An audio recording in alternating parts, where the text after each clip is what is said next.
Okay, hi, I'm Allison Baker, and I will be doing a presentation on how intersectionality and higher education relate to an identity crisis. Okay, so what is intersectionality? The term intersectionality was coined by law professor Kimberly Crenshaw in 1989. This is one of her quotes from a TED Talk that she did. It says, I began to use the term intersectionality to deal with the fact that many of our social justice problems, like racism and sexism, are often overlapping, creating multiple levels of social injustices. Now, I have a 2-minute video that helps you understand intersectionality right here.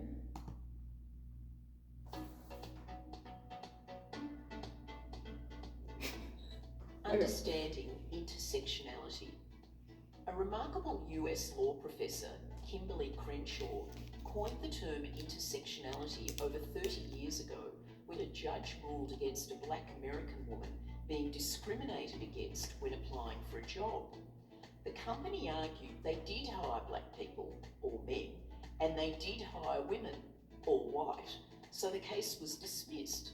That the overlap or intersection of colour and gender, a black woman, created a greater discrimination, and that was unrecognised in the court. Identity and attitudes. Intersectionality is about the interactions between aspects of identity and negative social attitudes. People can have multiple layers of identity. They may include gender, sexual orientation, gender identity, ethnicity, colour, religion, ability, age, and so on.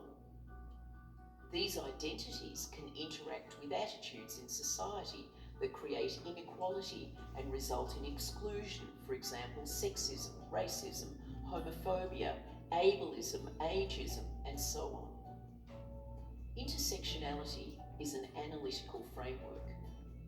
Intersectionality refers to the ways in which different aspects of a person's identity can lead to overlapping forms of discrimination and marginalisation or privilege. Multiple discrimination or cumulative disadvantage. When these identities combine, it can multiply the discrimination and become a cumulative disadvantage. Take someone who is autistic, Latino, transgender, and over 60. They may be discriminated against for any of these reasons independently, but together it may leave them at an extreme disadvantage. This multiple discrimination can lead to greater difficulty accessing employment, housing, finance. In some cases, the mix may increase the risk of isolation and marginalisation, poverty, family violence, and mental health issues. The Universal Declaration on Human Rights says that any form of discrimination is not only prohibited, but is one of the most common human rights violations. Okay, that's the end of the video. So intersectionality doesn't always fully focus on like discrimination. So for example, I'm native white and a woman. I don't look native, but I like identify more with my native side, so that can be confusing to a lot of people and to myself. Like feel like you're imposing on like a culture that technically is yours but isn't. That can be an example of it.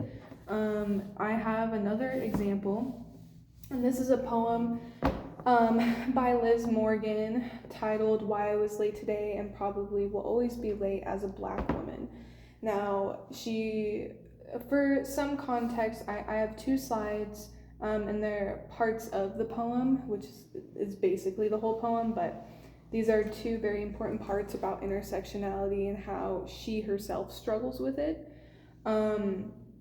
So the beginning is she's on a bus to work where her father had warned her not to go on the bus, and a drunk black man gets on the bus and is causing a ruckus and is saying bad things. He's saying like, oh, I've been to prison and I've done time and stuff like that. So she says, and I feel my skin get hot all that melanin, absorbing the sun, but still reflecting off each other. It's blinding such that we become indistinguishable to others, and I fear that the beige ears and blue eyes in front of me are thinking we are all drunk, loud, and vulgar. My brown eyes catch the brown eyes of the sister next to me as we confide in each other, our silent shame. We know they hate him. I think they hate us. I start to hate myself. And I too hate him for making me hate myself. Again, I think. And suddenly, like he could hear my thoughts, this stranger decides to direct his drunk, loud, vulgar self at me. I politely decline his conversation several times.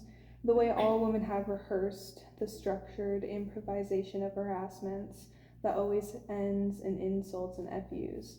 He says I am a stereotypical black woman. So she is a black woman, and in this part of the poem where she says the way all women have rehearsed the structured improvisation of a harassment, she's just talking about herself as a woman, not as a black woman in particular. This is obviously rehearsing how to de-escalate a situation when being talked to in a very vulgar manner is something that is taught to a lot of women for their safety. So that's just hurt. So this scenario can happen on the bus to any woman of any race.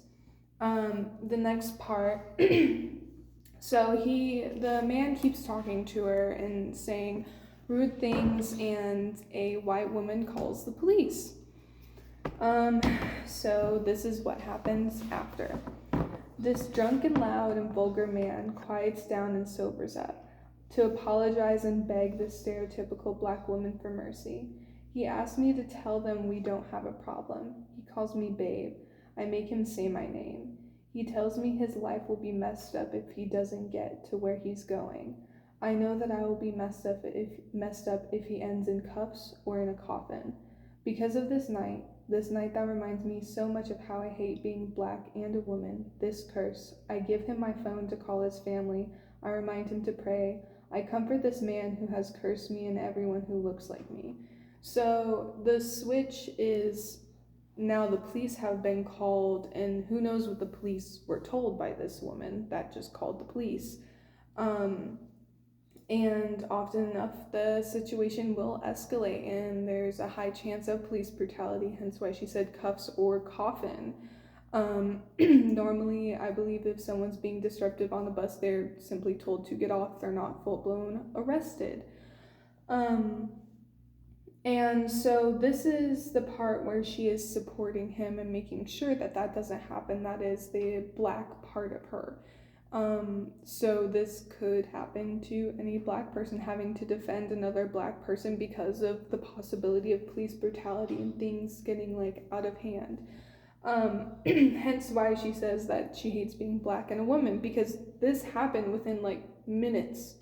Like, it's not 2 separate days, it's not whatever. This happened within minutes of each other. So these separate things can both happen. So the first scenario can happen to any woman. The second scenario can happen to any person of color.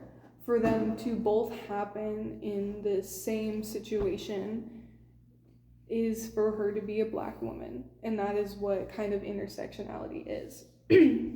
Now, on to the next section of the presentation is what is higher education. So we have post-secondary. A post-secondary institution where at the end of your course study you are awarded a degree and or certificate. Now this can happen at a junior/community college, university, and other professional institutions. Another thing with higher education is tuition. It's something we all have to pay for, and it sucks. It's a certain sum of money charged for the cost of classes, student fees, and possibly student housing. This can lead to student debt and having to apply for scholarships. Both of those are very, very stressful. You can never guarantee that you're gonna have a scholarship, and student debt is not fun. Another thing is major. Doing a specific set of courses of a specific area to pursue a career relating to what is being studied.